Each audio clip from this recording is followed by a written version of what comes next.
एक अवसर दिया। वंदे मातरम ये दो शब्द मात्र नहीं, एक मंत्र है। जब बंकिम चंद्र चटर्जी ने इसे 1870 में रचा और जब 1896 में गुरुदेव रविन्द्रनाथ टैगोर ने इसे मंच से पहली बार गाया, तब ये कोई सरकारी आदेश नहीं था, ये उस समय के दबे हुए भारतीय आम जनता की पुकार थी। अध्यक्ष महोदय, वंदे मातरम एक ऐसा राष्ट्रगीत जिसने जाति, धर्म, भाषा की दीवारों को तोड़ दिया। अंग्रेजी हुकूमत ने डिवाइड एंड रूल की नीति से हमें बांटने की कोशिश की थी। ऐसी स्थिति में एक हुंकार, एक मंत्र की जरूरत थी जो पूरे देश को जोड़ दे। वंदे मातरम वही मंत्र बना। इस गीत ने अनगिनत स्वतंत्र सेनानियों को प्रेरणा दी और भारत की राष्ट्रीय पहचान तथा एकता के प्रतीक को बनाया। जब भी वंदे मातरम गुजा, परतंत्र भारत के नौजवानों में जोश भर गया, डर की बेड़ियां टूटी और मातृभूमि के लिए बलिदान का जज्बा जाग उठा।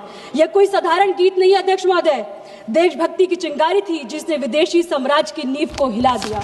अध्यक्ष महोदय, इतिहास खुद को दोहराता है, लेकिन इस बार किरदार बदल गए हैं। आजादी की लड़ाई में वंदे मातरम का ये नारा ब्रिटिश राज के लिए एक बड़ी चुनौती थी। ब्रिटिश राज इससे डरती थी क्योंकि यह नारा धर्म, प्रांत, जाति और भाषा के भेद को मिटाकर भारत को एकजुट करती थी। ब्रिटिश राज का हथियार था फूट डालो राज करो, मतलब डिवाइड एंड रूल, और आज भी देश में वही होता दिख रहा है अध्यक्ष महोदय। मौजूदा बीजेपी सरकार भी धर्म और जाति के आधार पर देश को बांटकर उसी डिवाइड एंड रूल की राह पर चलती नजर आ रही है अध्यक्ष महोदय। ब्रिटिश राज की तरह अब मौजूदा सरकार भी वंदे मातरम की सच्ची ताकत से शायद डरती है, क्योंकि यह नारा एकता का प्रतीक है। यही वजह है कि इन्होंने एकता को मजबूत करने की बजाय उसी नारों को इस्तेमाल कर देशवासियों को बांटने के लिए कर दिया है।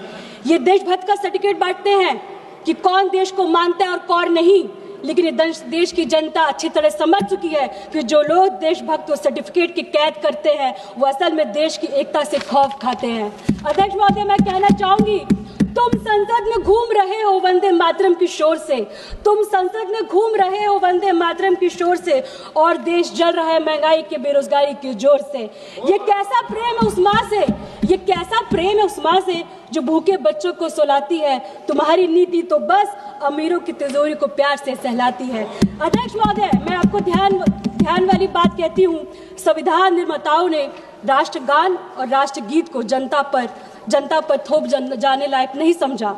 उन्होंने जनगण मन को राष्ट्रगान, वंदे मातरम को राष्ट्रगीत का सम्मान दिया, पर कहीं यह नहीं लिखा कि हर नागरिक को जबरदस्ती गाना होगा। इसका मतलब साफ है, देशभक्ति दिल से होनी चाहिए, दिखावे के लिए नहीं। आजाद भारत ने इसे लोगों की पसंद और श्रद्धा पर छोड़ने का बेहतर समझा। अध्यक्ष महोदय, हमारे राष्ट्रगीत वंदे मातरम के 150 वर्ष पूरे होने पर मैं आप सभी को बधाई देती हूँ। यह हमारे लिए गर्व का विषय है, पर क्या केवल गर्व कर लेना पर्याप्त है? जिस भारत माँ की हम बात करते हैं, उसकी संतानों की आज क्या स्थिति है? देश से किए वादों और स्वतंत्रता के मूल्य को हम कितना निभा पाए? अध्यक्ष महोदय, आज की बहस असल में वंदे मातरम को लेकर नहीं है। असल सवाल यह है कि देशभक्ति का मतलब क्या बताया जा रहा है। आजादी के समय देशभक्ति में सबको साथ लेकर चलना, एक दूसरे की समझ को रखने और आगे बढ़ने की सोच थी। देशभक्त का मतलब लोगों की सेवा करना। आज देशभक्ति का मतलब बना दिया गया है सिर्फ नारे लगाओ, सवाल मत पूछो। अध्यक्ष महोदय, संसद के शीतकाल सत्र की शुरुआत में ही सरकार ने जोर दिया कि पहले दिन वंदे मातरम पर चर्चा हो, इसलिए इन्होंने इस पर राजनीति गरमा दी, वह भी कुछ महीने पहले। क्यों?